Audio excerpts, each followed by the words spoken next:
നാം സങ്കീർത്തനം വായിക്കുവാനായിട്ട് പോകുകയാണ്. കർത്താവിദാസൻ ഇവാഞ്ചലിസ്റ്റ് സാൽമോൻ പി തോമസ് അവറുകൾ സങ്കീർത്തനം വായന ലീഡ് ചെയ്യുന്നതായിരിക്കും. സാംസ് 127 and 28, 127 128 സങ്കീർത്തനം. Praise the Lord. Stotram. Praise the Lord. Hallelujah. Psalms 127 and 128 together. Last 28 മൂന്ന് വാക്യങ്ങൾ നമുക്ക് ചേർന്ന് വായിക്കുകയും ചെയ്യാം. ദൈവമായ കർത്താവ് സഹായിക്കട്ടെ. ഹോവ വീട് പണിയാതിരുന്നാൽ പണിയുന്നവർ വൃഥാ അധ്വാനിക്കുന്നു. ഹോവ പട്ടണം കാക്കാതിരുന്നാൽ കാവൽക്കാരൻ വൃഥാ ജാഗരിക്കുന്നു. നിങ്ങൾ അധികാലത്ത് എഴുന്നേൽക്കുന്നതും നന്നാ താമസിച്ച് കിടപ്പാൻ പോകുന്നതും കഠിന പ്രയത്നം ചെയ്ത് ഉപജീവിക്കുന്നതും വ്യർത്ഥമത്രേ. തന്റെ പ്രിയനോ അവൻ അത് ഉറക്കത്തിൽ കൊടുക്കുന്നു. മക്കൾ യഹോവ നൽകുന്ന അവകാശവും ഉദരഫലം അവൻ തരുന്ന പ്രതിഫലവും തന്നെ. വീരന്റെ കയ്യിലെ അസ്ത്രങ്ങൾ എങ്ങനെയോ അങ്ങനെയാകുന്നു യൗവനത്തിലെ മക്കൾ. അവയെ കൊണ്ട് തന്റെ ആവനാഴിക നിറച്ചിരിക്കുന്ന പുരുഷൻ ഭാഗ്യവാൻ. നഗരവാതിൽക്ക് വെച്ച് ശത്രുക്കളോട് സംസാരിക്കുമ്പോൾ അങ്ങനെയുള്ളവർ ലജ്ജിച്ചു പോകുകയില്ല. യഹോവയെ ഭയപ്പെട്ട് അവന്റെ വഴികളിൽ നടക്കുന്ന ഏവനും ഭാഗ്യവാൻ.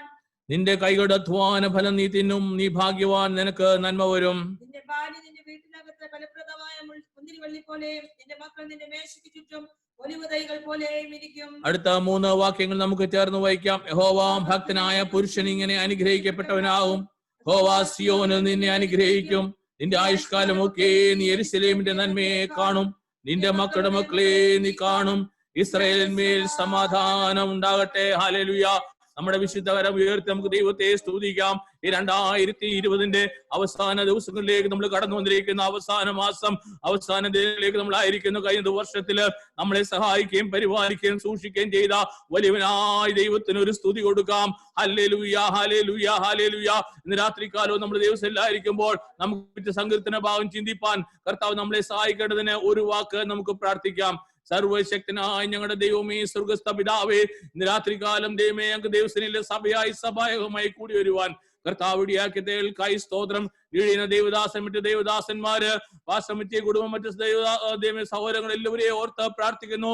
പ്രത്യേകിച്ച് ഗസ്റ്റ് ആയിട്ടുള്ളവരെല്ലാവരെയും ഓർത്ത് പ്രാർത്ഥിക്കുന്നു. കർത്താവേ, ഞങ്ങൾക്ക് ലഭിച്ച സങ്കീർത്തന ഭാഗം ചിന്തിപ്പാൻ ദൈവമായ കർത്താവ് ഞങ്ങളെ സഹായിക്കുകയും ബലപ്പെടുത്തുകയും ചെയ്താട്ട് തിരുകൃപ പകർന്നാട്ട് യേശുവിന്റെ വലിയ നാമത്തിൽ തന്നെ ആമേൻ. Praise the Lord. ദൈവത്തിന് സ്തോത്രം. ഇന്ന് രാത്രികാലം നമുക്ക് സഭായകമായി കൂടി വരുവാൻ കർത്താവ് ഇടയാക്കി. ഈ 127 128 സങ്കീർത്തനം ഈ രാത്രികാലം ചിന്തിപ്പാൻ കർത്താവ് ഇടയാക്കിയല്ലോ. ലീഡ് ചെയ്യുന്ന ദേവദാസൻ, മറ്റു ദേവദാസന്മാര്, പ്രത്യേക പാസ്റ്റർ സാം സ്റ്റെല്ലസ് ഉൾപ്പെടെയുള്ള ദേവദാസന്മാരെ amen. Praise the Lord. Hallelujah. ഇന്ന് ജോൺ റോസിന്റെ പൈതലിന്റെ ഡെഡിക്കേഷനുമായിട്ട് ബന്ധപ്പെട്ട് അവിടെ സൂം പ്ലാറ്റ്ഫോമിലായിരിക്കുന്ന എല്ലാ ഗസ്റ്റുകളെയും ഓർത്തും ഞാൻ സ്തോത്രം ചെയ്യുന്നു. മാത്രവുമല്ല, പുതുതായിട്ട് നമ്മളുടെ സൂമിൽ ജോയിൻ ചെയ്തിരിക്കുന്ന ബിജോയ് ഗ്ലോറി കുടുംബത്തെ ഓർത്തും സ്തോത്രം ചെയ്യുന്നു. എല്ലാവർക്കും ഞാൻ വന്ദനം പറയുന്നു. ഈ സങ്കീർത്തനം ചുരുക്കമായിട്ട് മാത്രമേ സംസാരിക്കുന്ന നിങ്ങളോട് സംസാരിപ്പാൻ ഞാൻ ആഗ്രഹിക്കുന്നു. ദൈവത്തിന് സ്തോത്രം. അതുമായിട്ട് ബന്ധപ്പെട്ട് price the Lord, hallelujah, amen. Praise the Lord, hallelujah. ദൈവത്തിന് സ്തോത്രം. അതുമായിട്ട് ബന്ധപ്പെട്ട് 127 സങ്കീർത്തനത്തിന്റെ 1-ാം വാക്യവും ആമേൻ 122 3 വാക്യങ്ങൾ വീണ്ടും വായിക്കാം. യഹോവ വീട് പണിയാതിരുന്നാൽ പണിയുന്നവർ വൃഥാ അധ്വാനിക്കുന്നു. യഹോവ പട്ടണം കാക്കാതിരുന്നാൽ കാവൽക്കാരൻ വൃഥാ ജാഗരിക്കുന്നു. ദൈവത്തിന് സ്തോത്രം. Price the Lord, hallelujah. യഹോവ വീട് പണിയാതിരുന്നാൽ പണിയുന്നവർ വൃഥാ അധ്വാനിക്കുന്നു. യഹോവ പട്ടണം കാക്കാതിരുന്നാൽ കാവൽക്കാരൻ വൃഥാ ജാഗരിക്കുന്നു. ദൈവത്തിന് സ്തോത്രം. ഇന്ന് രാത്രികാലം പ്രൈസ് ദി ലോർഡ് ഈ വചനഭാഗം നമ്മൾ ചിന്തിക്കുമ്പോൾ ദൈവം പണിയുന്ന നമുക്ക് അവിടെ ചിന്തിപ്പാൻ കഴിയുന്നത്.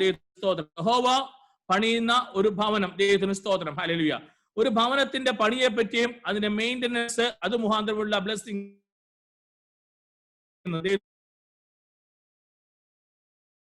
ഉള്ളതുകൊണ്ട് സപ്പോർട്ടീവായിട്ടാണ് ഈ ദൈവവചനം. ഹല്ലേലൂയ. ഈ ദൈവവചനം നമ്മൾ ചിന്തിക്കുമ്പോൾ അതിന്റെ ഒന്നാം, യഹോവ വീട് പണിയാതിരുന്നാൽ പണിയുന്നവർ വൃഥാ അധ്വാനിക്കുന്നു.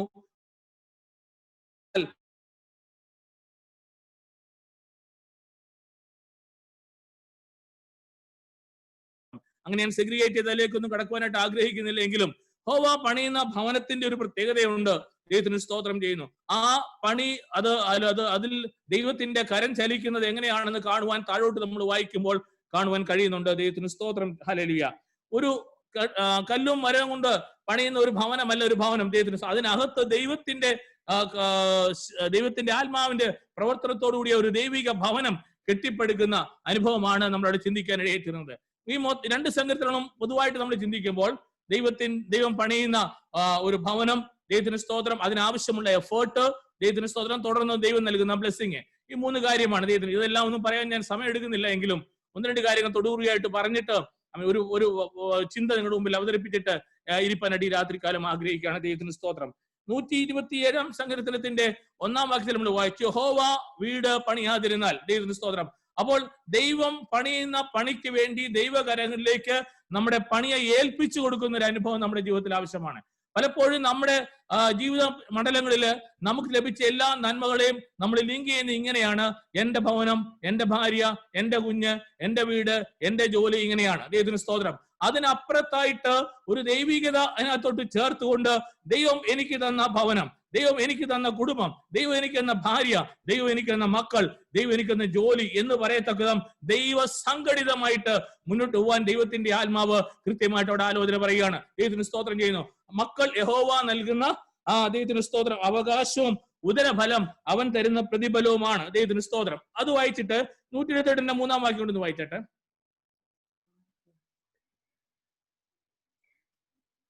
128 ഭാര്യ നിന്റെ വീടിനകത്ത് ഫലപ്രദമായ മുന്തിരിവള്ളി പോലെയും നിന്റെ മക്കൾ നിന്റെ മേശയ്ക്ക് ചുറ്റും ഒലിവ് തൈകൾ പോലെയും ഇരിക്കും. Amen. Praise the Lord. Hallelujah. സമയത്തിന് ചുരുക്കം കൊണ്ട് എല്ലാം ദീർഘമായിട്ട് പറയുവാൻ എനിക്ക് അവസരമില്ല, എങ്കിലും ഞാൻ പറയട്ടെ. ദൈവത്തിന് സ്തോത്രം ചെയ്യുന്നു. ഒരു വീട് പണിയാൻ ആവശ്യമായിട്ട്, ആമേൻ, ഹല്ലേലൂയ, അല്ലെങ്കിൽ വീടിനകത്ത് ദൈവിക പണികൾ നടക്കാൻ ആവശ്യമായിട്ടുള്ള എഫേർട്ട് ചെയ്യുന്നതിനെ പറ്റി, ആമേൻ, 127 സങ്കീർത്തനത്തിന്റെ 2-ാം വാക്യത്തിൽ നിങ്ങൾ നന്നായി അധികാലത്ത് എഴുന്നേൽക്കും, നന്നാ താമസിച്ച് കിടക്കാൻ പോകുന്നതും കഠിന പ്രയത്നം ചെയ്യുന്നതും വ്യർത്ഥമത്രേ. ദൈവത്തിന് സ്തോത്രം ചെയ്യുന്നു. അപ്പോൾ ദൈവത്തോട് പറയുകയാണ്, ദൈവത്തിന് സ്തോത്രം ചെയ്യുന്നു, നമ്മുടെ എഫേർട്ട് കൊണ്ടല്ല ഒരു ദൈവിക പണി നടക്കുന്നത്. നമ്മുടെ എഫേർട്ടിനപ്പുറത്ത് നമ്മൾ ദൈവസേനയിൽ ഏൽപ്പിച്ചു കൊടുക്കുന്ന ഒരു അനുഭവമാണ് അവിടെ നടക്കേണ്ടത്. ദൈവമാണ് ആ പണി നടത്തേണ്ടത്. ഹല്ലേലൂയ. അപ്പോൾ ഏൽപ്പിച്ചു കൊടുക്കുന്ന, അല്ലെ സമർപ്പിക്കുന്ന ഒരു അനുഭവം നമ്മുടെ ജീവിതത്തിൽ ആവശ്യമാണ്. ദൈവത്തിന് സ്തോത്രം. അങ്ങനെ നമ്മൾ ചിന്തിക്കുമ്പോൾ, ആമേൻ, അവിടെ 3-ാം വാക്യം വായിച്ചു, മക്കൾ യഹോവ നൽകുന്ന അവകാശവും ഉദരഫലം അവൻ തരുന്ന പ്രതിഫലവും. ഒരു അവകാശമായി നമുക്ക് ലഭിക്കുന്നു. ആ അവകാശം തന്നെ അതൊരു പ്രതിഫലമായിട്ട് മാറണമെങ്കിൽ ദൈവത്തിന് സ്തോത്രം ചെയ്യുന്നു. 2 ഘട്ടമാണ്. അവകാശമായിട്ട് നമുക്ക് ലഭിക്കണമെങ്കിൽ നമ്മൾ മക്കളാവുമ്പോൾ നമുക്കൊരു അവകാശമുണ്ട്. ദൈവത്തിന് സ്തോത്രം ചെയ്യുന്നു. എന്നാൽ നമ്മുടെ ജീവിതത്തിൽ അതൊരു പ്രതിഫലമായിട്ട് നമുക്ക് മാറണമെങ്കിൽ നമ്മൾ ദൈവത്തിന് വേണ്ടി എന്തെങ്കിലുമൊക്കെ ചെയ്യണം. ഹല്ലേലൂയ. എല്ലാ റിവാർഡും കിട്ടുന്ന എങ്ങനെയാണ്? ഒരു വർക്കിന്റെ ബേസിലാണ്. ഹല്ലേലൂയ. ഒരു പ്രവൃത്തിയുടെ ബേസിലാണ്. അങ്ങനെയെങ്കിൽ ഇന്ന് രാത്രികാലം ചിന്തിക്കോ, മക്കളെ യഹോവ നൽകുന്ന അവകാശം എന്ന് പറയുന്ന ഇനിഷ്യൽ ബ്ലെസ്സിങ് മാത്രമല്ല, തുടർന്നൊരു സെക്കൻഡറി ബ്ലെസ്സിങ് നമ്മുടെ ജീവിതത്തിൽ, നമ്മുടെ തലമുറയിലൂടെ നമുക്ക് ലഭിക്കേണ്ടതിന്, അതൊരു അവകാശമായിട്ട് നമുക്ക് ലഭിക്കേണ്ടതിന് ദൈവത്തിന് വേണ്ടി ചിലതെല്ലാം ചെയ്യുവാൻ, ഹല്ലേലൂയ, ഞാൻ ഈ രാത്രികാലം ദൈവനാമത്തിൽ ഉത്ബോധനം ചെയ്യാണ്. ആമേൻ. ദൈവത്തെ നമുക്ക് ഒരു നിമിഷം സ്തോത്രം ചെയ്യാം. Hallelujah. Price the Lord. Hallelujah. ദൈവത്തിന് സ്തോത്രം. ഹല്ലേലൂയ. മക്കൾ യഹോവ നൽകുന്ന അവകാശം, ദൈവത്തിന് സ്തോത്രം, ഉദരഫലം അവൻ തരുന്ന പ്രതിഫലം. ഹല്ലേലൂയ. അവകാശങ്ങൾ നമുക്ക് ലഭിക്കുമ്പോൾ തന്നെ അതൊരു പ്രതിഫലമായിട്ട് മാറത്തക്ക വിധം ഈ നാളുകളിൽ കർത്താവിന് വേണ്ടി പലതും ചെയ്യുവാൻ, കർത്താവിന് വേണ്ടി നിൽക്കുവാൻ ദൈവമായി കർത്താവ് നമ്മെ സഹായിക്കട്ടെ. ദൈവത്തിന് സ്തോത്രം ചെയ്യുന്നു. അപ്പോൾ മക്കളെ പറ്റി പറയുമ്പോൾ അതിന്റെ കീ വേഴ്സ് ആയിട്ട് ആ വാക്യം എഴുതിയിരിക്കുമ്പോൾ തന്നെ 128 നമ്മൾ വായിച്ചതുപോലെ, നിന്റെ മക്കൾ നിന്റെ മേശയ്ക്ക് ചുറ്റും ഒലിവ് തൈകൾ പോലെ ഇരിക്കും. ദൈവത്തിന് സ്തോത്രം ചെയ്യുന്നു. ആമേൻ. അവൻ ഞാൻ പെട്ടെന്ന് പറഞ്ഞ് അവസാനിപ്പിക്കട്ടെ. ഒരു ഒലിവ് തൈകൾ പോലെ. ഹല്ലേലൂയ. ഒരു ഒലിവിന്റെ പ്രത്യേകത എന്താണ്? ധാരാളം കാര്യങ്ങൾ ഒലിവിനെ പറ്റി പറയുവാനുണ്ട്. ദൈവത്തിന് സ്തോത്രം ചെയ്യുന്നു. എങ്കിലും ഞാൻ ഒരു വാക്യം നിങ്ങളുടെ മുമ്പിലേക്ക് കൊണ്ടുവരാനായിട്ട് ആഗ്രഹിക്കുന്നു. ആമേൻ. ദൈവത്തിന് സ്തോത്രം. ആമേൻ. ഉൽപ്പത്തി പുസ്തകം 8-ാം അധ്യായത്തിന്റെ 11-ാം വാക്യം.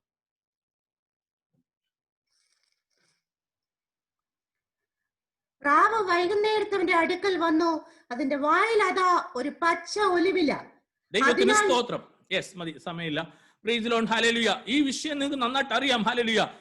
നോഹ, ദൈവത്തിന് സ്തോത്രം, ആമേൻ, ആദ്യം ഒരു മലങ്കാക്കയെ പുറത്തേക്ക് വിടുന്നു. ആമേൻ. അത് വന്നും പോയി നിൽക്കുകയാണ്. ദൈവത്തിന് സ്തോത്രം. തുടർന്നൊരു പ്രാവിനെ അയക്കുമ്പോൾ ദൈവത്തിന് സ്തോത്രം, ദൈവത്തിന്റെ ആത്മാവോട് വളരെ വ്യക്തമായിട്ട് എഴുതുകയാണ്, പോയി മടങ്ങി വന്നപ്പോൾ, ഹല്ലേലൂയ, അതിന്റെ വായിൽ ഒരു പച്ച ഒലിവില. ദൈവത്തിന് സ്തോത്രം. ഭൂലോകം മുഴുവൻ, ആമേൻ, ഹല്ലേലൂയ, ദൈവത്തിന് സ്തോത്രം, ജലപ്രളയത്താൽ നശിച്ച് എല്ലാം നാശമായി മാറുമ്പോഴും പച്ചയായിട്ട് നിൽക്കുന്ന ഒരു ഒലിവിന്റെ അനുഭവം ദൈവത്തിന് സ്തോത്രം ചെയ്യുന്നു. ഹല്ലേലൂയ. ഞാനൊന്ന് പറയട്ടെ, നമ്മുടെ മക്കൾ നമ്മുടെ മേശയ്ക്ക് ചുറ്റും ഒരു ഒലിവ് തൈകൾ പോലെ പോലെ എന്ന് പറഞ്ഞു കഴിഞ്ഞാൽ കാലഘട്ടത്തിലെ പ്രശ്നങ്ങളെയും പ്രതികൂലങ്ങളെയും എല്ലാം അതിജീവിച്ചുകൊണ്ട് ആമേൻ ദൈവത്തിന് വേണ്ടി ജീവനോടെ നിൽക്കുവാൻ കഴിയുന്ന അനുഭവമാണ് ഒരു പച്ച ഒലിവില കാണിക്കുന്നത്. ദൈവത്തിന് സ്തോത്രം ചെയ്യുന്നു. ആമേൻ. ഇതുമായിട്ട് ബന്ധപ്പെട്ട് ഒത്തിരി കാര്യങ്ങൾ എനിക്ക് പറയാനുണ്ട്, സമയമില്ലാത്ത ഒരു കാര്യം കൊണ്ടൊന്ന് പറഞ്ഞോട്ടെ. ദൈവത്തിന് സ്തോത്രം ചെയ്യുന്നു. ആമേൻ. ഹല്ലേലൂയ. പുറപ്പാട് പുസ്തകം 27-ാം അധ്യായത്തിന്റെ 20-ാം വാക്യം. Exodus 27 verse 20 please. വിളക്ക് നിരന്തരം കത്തിക്കൊണ്ടിരിക്കേണ്ടതിന് ഇസ്രായേൽ മക്കൾ വിളക്കിന് ഇടിച്ചെടുത്ത തെളിവുള്ള ഒലിവെണ്ണ നിന്റെ അടുക്കൽ കൊണ്ടുവരുവാൻ അവരോട് ഹല്ലേലൂയ. നിരന്തരം ആലയത്തിൽ ആ വിളക്ക് കത്തേണ്ടതിന്റെ ആവശ്യകത ഊന്നി പറഞ്ഞുകൊണ്ട് അവിടെ പറയുകയാണ്. അതിനു വേണ്ടി ഉപയോഗിക്കേണ്ടത് ഇടിച്ചെടുത്ത തെളിവുള്ള ഒലിവെണ്ണ. ദൈവത്തിന് സ്തോത്രം ചെയ്യുന്നു. നമ്മുടെ കുഞ്ഞുങ്ങളെ പത്യ ഉപദേശത്തിലും അതിൻ്റെതായ ശിക്ഷണത്തിലും വളർത്തി മുന്നോട്ട് കൊണ്ടുവരേണ്ടതിന്റെ വ്യക്തമായ ആവശ്യകത അവിടെ ഊന്നി പറയുകയാണ്. പക്ഷെ ഞാൻ ആഴത്തിലേക്ക് ഞാൻ കിടക്കുന്നില്ല.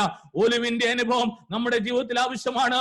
പ്രതികൂലങ്ങളെയും പ്രയാസങ്ങളെയും അതിജീവിച്ച് മുന്നോട്ട് പോകത്തക്ക വിധം നമ്മുടെ തലമുറ ദൈവസനെ നിൽക്കുവാൻ ഇടയാവേണ്ടതിന് പ്രൈസ് ദി ലോർഡ്. ഹല്ലേലൂയ. രാത്രികാലം ഞാൻ പറയട്ടെ, ദൈവത്തിന് സ്തോത്രം ചെയ്യുന്നു. ദൈവവചനത്തിന്റെ പത്യോപദേശത്തിൽ കുഞ്ഞുങ്ങളെ വളർത്തുകയും അതനുസരിച്ച് അവരെ മുന്നോട്ട് നയിക്കപ്പെടുകയും ശിക്ഷിക്കുകയും ശിക്ഷണത്തിൽ വളർത്തുകയും ചെയ്യേണ്ടത് ആവശ്യമാണ്. ദൈവത്തിന് സ്തോത്രം ചെയ്യുന്നു. ഹല്ലേലൂയ. അപ്പോൾ നമുക്ക് മനസ്സിലാക്കാൻ കഴിഞ്ഞു ഒലിവിന്റെ അനുഭവത്തിൽ മക്കളായിരിക്കണം. ദൈവത്തിന് സ്തോത്രം. ഹല്ലേലൂയ. എന്നാൽ ഹല്ലേലൂയ ദൈവത്തിന് സ്തോത്രം മക്കളുമായിട്ട് ബന്ധപ്പെട്ട് ദൈവത്തിന് സ്തോത്രം അവരുടെ അനുഗ്രഹങ്ങളുമായിട്ട് ബന്ധപ്പെട്ട് നമ്മുടെ ജീവിതത്തെ ഒന്ന് തുലനം ചെയ്ത് പഠിക്കുവാൻ ഒരു വാക്യം കൂടി ഞാൻ വായിപ്പാൻ ആഗ്രഹിക്കുന്നു. ഉൽപ്പത്തി പുസ്തകം 48-ാം അധ്യായത്തിന്റെ അതിന്റെ 9-ാം വാക്യം പെട്ടെന്ന് വായിക്കട്ടെ. Amen. Praise the Lord. Hallelujah. ദൈവം ഇവിടെ എനിക്ക് തന്നിട്ടുള്ള പുത്രന്മാരെന്ന് യോസേഫ് അപ്പനോട് പറഞ്ഞു. അവരെ എന്റെ അടുക്കൽ കൊണ്ടുവരിക, ഞാൻ അവരെ അനുഗ്രഹിക്കുമെന്ന് അവൻ പറഞ്ഞു. ദൈവത്തിന് സ്തോത്രം. അവരെ എന്റെ അടുക്കൽ കൊണ്ടുവരിക, ഞാൻ അവരെ അനുഗ്രഹിക്കും. ദൈവത്തിന് സ്തോത്രം. മക്കളെ ഹല്ലേലൂയ ദൈവം തന്ന ദാനമാണെന്ന് കരുതി തനിക്ക് ഒരു പൊസസീവ് പോലെ വെക്കുകയല്ല. അത് ദൈവസന്നിധിയിൽ കൊണ്ടുവരുവാൻ അല്ലെങ്കിൽ പിതാവിന്റെ അടുക്കൽ കൊണ്ടുവരുവാൻ കഴിയുന്ന രണ്ടാം ഘട്ട അനുഗ്രഹത്തിന് വേണ്ടി മുന്നോട്ട് പോകുന്നത് നമുക്ക് കാണുവാൻ കഴിയുന്നുണ്ട്. ദൈവത്തിന് സ്തോത്രം. യാക്കോബ് അല്ലെങ്കിൽ ഇസ്രായേൽ ദൈവത്തിന് സ്തോത്രം പറയുകയാണ്. ആമേൻ. ഹല്ലേലൂയ. യോസഫിനോട് പറയുകയാണ്, ആമേൻ, അല്ല നിന്റെ മക്കള് ആമേൻ ഹല്ലേലൂയ എന്റെ അടുക്കൽ കൊണ്ടുവരിക, ഞാൻ അവരെ അനുഗ്രഹിക്കട്ടെ. ദൈവത്തിന് സ്തോത്രം ചെയ്യുന്നു. അതിന്റെ 5-ാം വാക്യം ഒന്ന് വായിച്ചട്ടെ. 48-5. മിസ്രയീമിൽ നിന്റെ അടുക്കൽ ഞാൻ വരും മുമ്പേ നിനക്ക് മിസ്രയീം ദേശത്ത് വെച്ച് ജനിച്ച 2 പുത്രന്മാരായ മനശ്ശെയും എഫ്രയീമും എനിക്കുള്ളവർ ആയിരിക്കട്ടെ. ആമേൻ. രൂബേനും ശിമയോനും എന്ന പോലെ അവർ എനിക്കുള്ളവരായിരിക്കട്ടെ. ആമേൻ. ഹല്ലേലൂയ. ദൈവിക അനുഗ്രഹങ്ങളെ പ്രാപിച്ചെടുക്കുമ്പോൾ ഹല്ലേലൂയ നമ്മൾ ഇതുവരെ ലഭിക്കാത്ത ദൈവിക അനുഗ്രഹങ്ങളിലേക്ക് ഒരു വലിയ അപ്ലിഫ്റ്റ്മെന്റ് നമ്മുടെ ജീവിതത്തിലും നമ്മുടെ തലമുറയ്ക്കും കൊടുക്കുവാൻ കഴിയുന്ന വലിയവനായ ഒരു ദൈവമുണ്ട്. ഹല്ലേലൂയ. ദൈവത്തിന് സ്തോത്രം. എഫ്രയീമും മനശ്ശെയും ദൈവത്തിന് സ്തോത്രം ചെയ്യുന്നു. അവരെ ഒരു പിടി ഗോത്രപിതാക്കന്മാരുടെ തലപ്പത്തേക്ക് അവരെ നിരയിലേക്ക് അവർ ഉയർത്തപ്പെടത്തക്ക വിധം അനുഗ്രഹിക്കുവാൻ കഴിയുന്ന ഒരു വലിയവനായ ദൈവമുണ്ട്. ദൈവത്തിന് സ്തോത്രം ചെയ്യുന്നു. ഹല്ലേലൂയ. ആയതുകൊണ്ട് മനസ്സിലാക്കുക, മക്കളെ യഹോവ നൽകുന്ന അവകാശമാണെങ്കിൽ ഉദരബലം അവൻ തരുന്ന പ്രതിഫലമാണ്. നമ്മൾ ദൈവത്തിന് വേണ്ടി നിന്നാൽ നമ്മളെ അനുഗ്രഹിക്കുന്ന, നമ്മളെ സഹായിക്കുന്ന, നമുക്ക് വേണ്ടി അനുഗ്രഹങ്ങളെ ചൊരിയുന്ന വലിയവനായ ഒരു ദൈവമുണ്ട്. ദൈവത്തിന് സ്തോത്രം പറയുന്നു. ഹല്ലേലൂയ. ഞാൻ നമ്മുടെ മത്തായി സുവിശേഷം 19-ാം അധ്യായത്തിന്റെ 14-ാം വാക്യത്തില് നമ്മൾ ഇങ്ങനെ വായിക്കുന്നുണ്ട്. ദൈവത്തിന് സ്തോത്രം ചെയ്യുന്നു. ശിശുക്കളെ എന്റെ അടുക്കൽ വരുവാൻ വിടുവീൻ, അവരെ തടുക്കരുത്. ഹല്ലേലൂയ. കർത്താവ് പറയുകയാണ്. ആമേൻ. ദൈവത്തിന് സ്തോത്രം ചെയ്യുന്നു. ശിശുക്കൾ എന്റെ അടുക്കൽ വരുന്നതിന് നിങ്ങൾ തടസ്സമായി നിൽക്കരുത്. We should not be a hindrance to our children to approach Jesus. Hallelujah. നമ്മുടെ കുഞ്ഞുങ്ങള് യേശുവിന്റെ അടുത്തേക്ക് കടന്നു ചെല്ലുന്നതിന് നമ്മൾ ഹിൻഡ്രൻസ് ആവാൻ പാടില്ല. ഈ കാലഘട്ടത്തില് ഏറ്റവും വലിയ മെസ്സേജുകളിൽ ഒന്നാണ് തലമുറ ദൈവസേനയിൽ നിൽക്കുന്നതിന് തടസ്സമായിട്ട് നിൽക്കുന്ന യാതൊന്നും നമ്മുടെ ജീവിതത്തിൽ വരുവാൻ പാടില്ല. ദൈവത്തിന് സ്തോത്രം. നമ്മുടെ കുഞ്ഞിനെ സമർപ്പിച്ച് പ്രാർത്ഥിച്ച് വളർത്തിക്കൊണ്ട് വരുമ്പോൾ ഹല്ലേലൂയ പലരും പല രീതികളിലുള്ള ഇടപാടുകള്, സാഹചര്യങ്ങള്, ചിന്തകള്, പ്രവർത്തനങ്ങള്, തലമുറകള് ദൈവസേനയിൽ അകറ്റുന്നതായിട്ട് മാറുവാൻ ഇടയാവരുത്. അത് ഈ കാലഘട്ടത്തിന്റെ ഒരു ആവശ്യമാണ്. ഹല്ലേലൂയ. രക്തത്താൽ ജയമെടുക്കുന്നു. ഹല്ലേലൂയ. ഇവിടെ ദൈവത്തിന് സ്തോത്രം ചെയ്യുന്നു. ഹല്ലേലൂയ. ആമേൻ.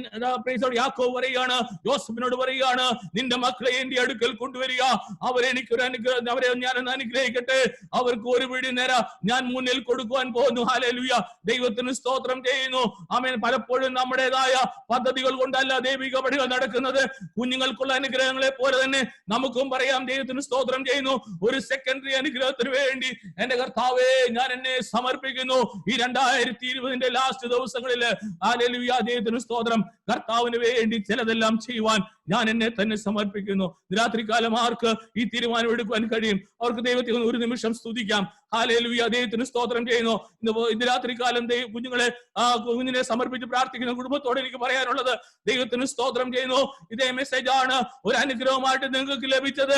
ആമേൻ. ഹല്ലേലൂയ. ദൈവത്തെ ഒരു പ്രതിഫലമായിട്ട് മാറുവാൻ കഴിയേണ്ടതിന് ദൈവകരങ്ങളിലേക്ക് ഏൽപ്പിക്കുന്നവരായി തീരണം. മാത്രമല്ല ആ കുഞ്ഞുങ്ങൾ ദൈവത്തോട് അടുക്കുന്നതിന് തടസ്സമായിട്ട് ഒന്നും നമ്മുടെ ജീവിതത്തിൽ ഉണ്ടാവരുത്. ശിശുക്കളെ എന്റെ അടുക്കൽ വരുവാൻ വിടുവീൻ, അവരെ തടുക്കരുത്. ഹല്ലേലൂയ. ദൈവത്തിന് സ്തോത്രം. അമ്മേ സമയത്തിന്റെ ചുരുക്കൊണ്ട് ഞാൻ പറഞ്ഞ് അവസാനിപ്പിക്കട്ടെ. 48:20 നമ്മളിങ്ങനെ സങ്കീർത്തന ഉൽപ്പത്തിയിൽ കാണുന്നു. അതോടെ വായിച്ചിട്ട് സൗകര്യം നമുക്ക് അവസാനിപ്പിക്കാം. 48:20. അങ്ങനെ അവൻ അന്ന് അവരെ അനുഗ്രഹിച്ചു.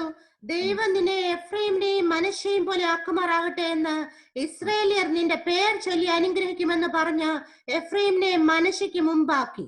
ആമേൻ. ഹല്ലേലൂയ. ദൈവത്തിന് സ്തോത്രം ചെയ്യുന്നു. പിൻപന്മാരെ മുൻപന്മാരാക്കാൻ കഴിയുന്ന ദൈവത്തിന്റെ അനുഗ്രഹത്തിന്റെ തലങ്ങള് ദൈവത്തിന് സ്തോത്രം ചെയ്യുന്നു. രാത്രികാലം എന്ന് പറഞ്ഞാട്ട് ഒരുപക്ഷെ പലർക്കും നമ്മൾ പിൻപന്മാരായിരിക്കാം, പലരുടെയും ചിന്താഗതിയിൽ നമ്മൾ പിൻപന്മാരായിരിക്കാം. പക്ഷെ ദൈവം ഒരു അനുഗ്രഹം നമുക്ക് വേണ്ടി വെച്ചിട്ടുണ്ടെങ്കിൽ അതിനെ തടസ്സപ്പെടുത്തുവാൻ ആർക്കും കഴിയുകയില്ല.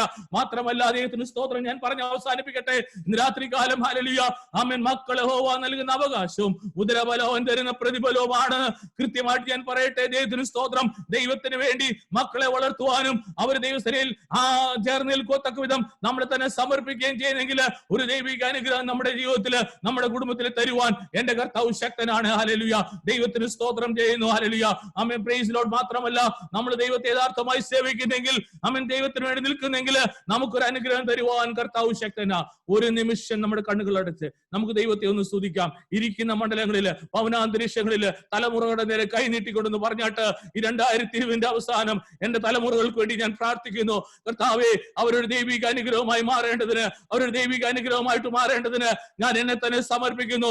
ഈ വർഷം കർത്താവിന് വേണ്ടി ചിലതെല്ലാം ചെയ്യുവാൻ എനിക്ക് കഴിഞ്ഞെങ്കിൽ അടുത്ത വർഷം കൂടുതലായിട്ട് ചെയ്യുവാൻ എനിക്ക് കഴിയണം. അതിനുവേണ്ടി ഞാൻ എന്നെ തന്നെ സമർപ്പിക്കുന്നു. മാത്രമല്ല ആമേൻ, മക്കളെ യഹോവ നൽകുന്ന അവകാശം ഉദരബലം അവൻ തരുന്ന പ്രതിഫലം, ഈ അവകാശം കർത്താവേ എനിക്കൊരു പ്രതിഫലമാക്കി മാറ്റണമേ. ആമേൻ. ഹല്ലേലൂയ. ദൈവത്തിന് സ്തോത്രം ചെയ്യുന്നു. രാത്രികാലം ഈ ദിവസങ്ങളില് ദൈവസഭയിൽ പ്രാർത്ഥനയോടെ യാതൊരു ആയിരിക്കും തന്റെ മക്കൾക്ക് വേണ്ടി ഇറങ്ങി വന്ന് പ്രവർത്തിക്കുന്ന ദൈവത്തിന്റെ കരം വീണ്ടും നമുക്ക് വേണ്ടി ചലിക്കട്ടെ. ദൈവമായ കർത്താവ് നമ്മളെ സഹായിക്കട്ടെ. നമ്മെ കേൾപ്പിച്ച് അനുഗ്രഹിക്കപ്പെട്ട ആലോചനയോർത്ത് ഒരിക്കലൂടെ കരങ്ങൾ ഉയർത്തി നന്ദിയോടെ നമ്മുടെ ദൈവത്തെ മഹത്വപ്പെടുത്താം. Hallelujah, hallelujah, hallelujah. ദൈവദാസനെയും കുടുംബത്തെയും ദൈവം ധാരാളമായി അനുഗ്രഹിക്കട്ടെ. Now we will have the English song. Our dear brother Joshua Gigi will lead us in singing, "Come unto me and I will give rest." Joshua Gigi. Praise the Lord. Okay. Yeah. So let's sing this song. It's a very, very old song. I'll be sharing the lyrics. Do sing along with me.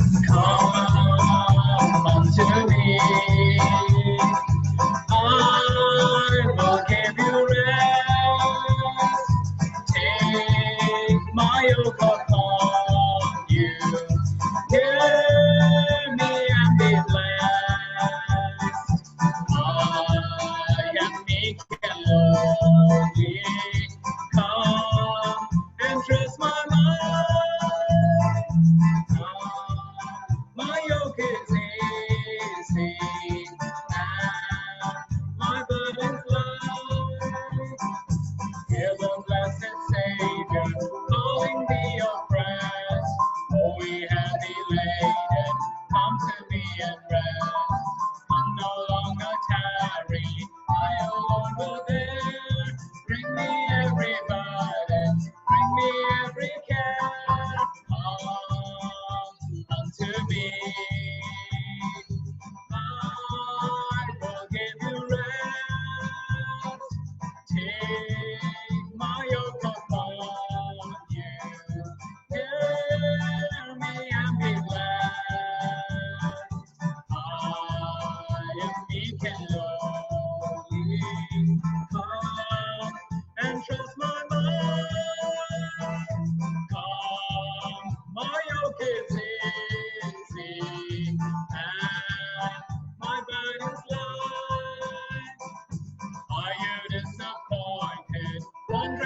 and there, dragging chains of doubt and loaded down with care.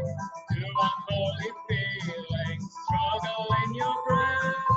Bring your care to Jesus, He will give you rest. Come unto me, I will give you rest. Take my yoke upon you. Hear me and be blessed. I am weak and lowly. Come and trust my mind. Come, my yoke is easy and my burden light. Stumbling on the mountain, dark with sin and shame, stumbling to the pit of hell's consuming flame. By the paths of sin, deluded and afraid, hear the tender shepherd come to me. Come unto me, I will give you rest. Take my yoke upon you. Hear me and be blessed. I am meek and lowly. Come and trust my mind. Come, my yoke is easy and my burden's light. Have you by temptation often conquered me? Have a sense of weakness brought distress within? Christ will sanctify you if your flame is bent. In the Holy Spirit, He will give you rest. Come unto me, I will give you rest.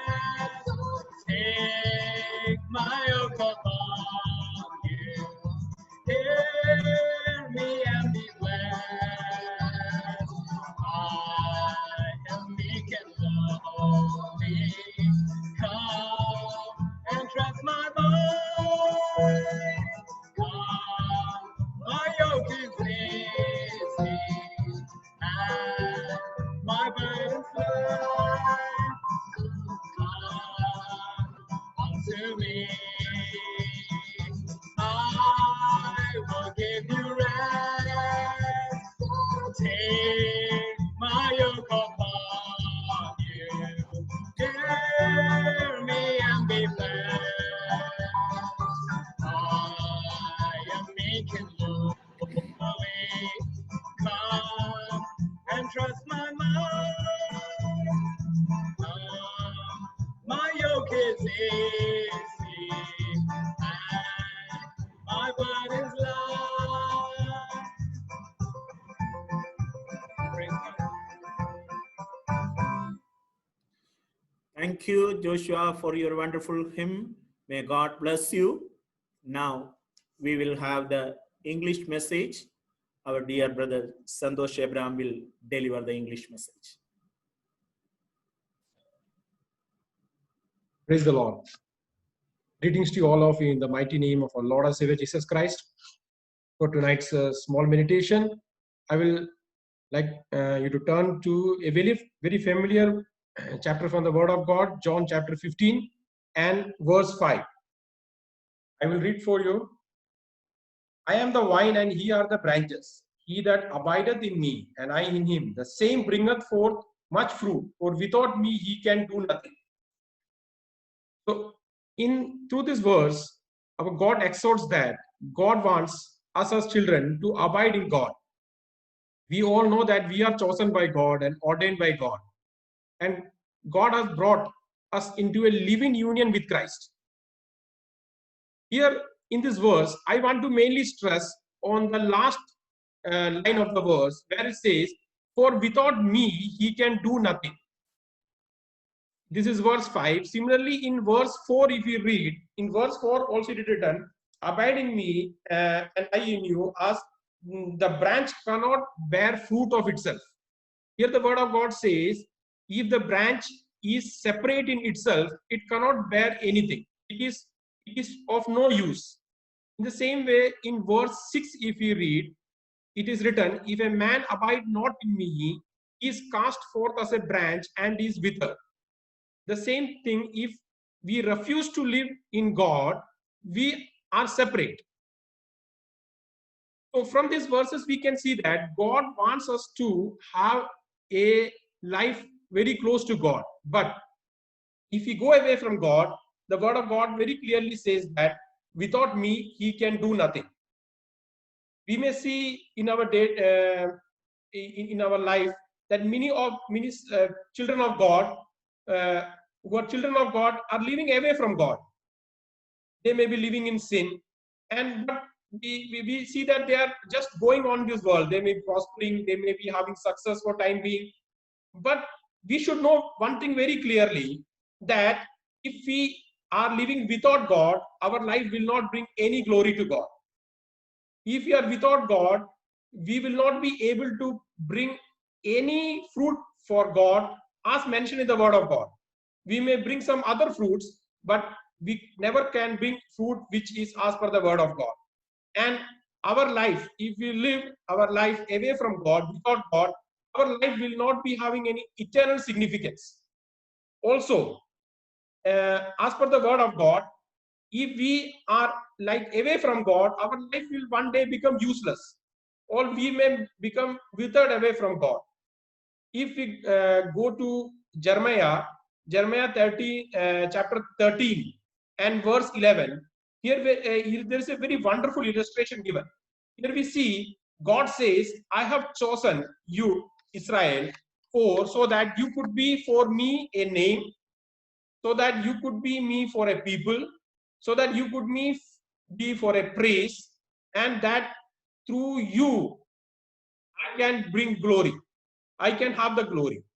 Here, to the prophet Jeremiah, God is saying, you go and buy yourself a belt. Bring that belt and wear this belt around your waist. And do not remove this belt from your waist. So, he was continuously wearing it. After some days, God message is coming to him. He's saying that remove this belt and go and hide this belt in the rocks near the river Euphrates. So he listens to the word of God and hides this belt in the rocks. After many days are passed away, the word of God again comes to this prophet and says, you go and look the belt which you have hidden. So when the prophet goes and looks, he finds that the belt is of no use. It has become useless. In the same way, as the belt is become useless, if we don't abide in Christ, or without Christ, if we live, our life will also become useless. If our life is without God, the reasons can be that we may be living in sin. The sin can be so-called big sins, or it can be some sins which we don't call sins, but any case we will be away from God. And other reasons where we see we are living without Christ, maybe that we are not living in obedience to the word of God, or the principles which the word of God. God wants us to be different in this world. If we are not keeping the difference and not living as per the principles or obedience to the word, it may be that we are without Christ. We are not depending upon God. When we depend upon God, we will come to God in fellowship, in prayer. If you are not doing like that, it may be that we are without Christ, because we are living our own life like the branch which is separate. And the word of God says in the New Testament that we have to present our life as a living sacrifice, God, not a dead sacrifice, as a living sacrifice, holy, acceptable unto God. If we are not careful to do that, it is possible that we are living a life without Christ, as a branch which is separate from Christ. In this world, when we are living, very important thing is faith. If we are without Christ, since our whole life is based on faith, if we are without Christ, then it is possible that we are gone away from faith. I will take you to the book of Genesis, chapter 40 and verse 41. Here we see a very, we are familiar with this story. is a chapter of, which tells about Joseph. And Joseph is in a very particular time in his life where he is going through deep trouble. He is in the prison, but there was a ray of hope in his life. The ray of hope was, he thought he has done a great thing. That means he interpreted the dream very correctly of the butler and baker. So one small hope was there that this butler will go out and will do some help for him. But we find a situation that many days are passing by and his hope is fading away. I can imagine like Joseph sitting in the prison, his back at the wall, and Joseph has all the right to stop trusting on God, to go away from God, because in his life there is no hope further. His parents or his brothers don't know whether he's alive or not. His old boss Potiphar will never come and rescue him, and he is forgotten. He's a foreign slave. Nobody cares for him. But we see very important thing in his life, that he was still with God. He was in his faith. So in that situation also, when the time came, he, with the help of God, was able to interpret the dream of Pharaoh. He was able to interpret the dream of Pharaoh. So here we see, and Pharaoh is telling his servant, can we find a man as this is, in whom the Spirit of God is? And this happened only because Joseph chose to be with Christ. He chose to abide in God. He chose to live with God. Our life may not be in such difficult situation, but God wants us that we need to abide with Him, because we need to, if in our normal life also, if we are without Christ, we cannot do anything. In our secular life, whether our job or our studies, we see that we may be able to carry something forward, but to be fruitful, to have some meaning, to God to take glory from it, we need to abide in Christ. And we need to see that our life is not without Christ. If we read from the word of God at different places, we come to know that God is our strength, God is our power, in God we have life, He is our life, He is the resurrection, and He is our all in all. In such situation, if God is for everything for us, we as children of God should be very careful to see that we abide in God, and without Christ, we will not be able to do anything. I leave you with these verses. May God bless you. Praise the Lord. Thank you, Brother Santosh, for your wonderful and encouraging words. May God bless you. ദൈവം ധാരാളമായി അനുഗ്രഹിക്കട്ടെ.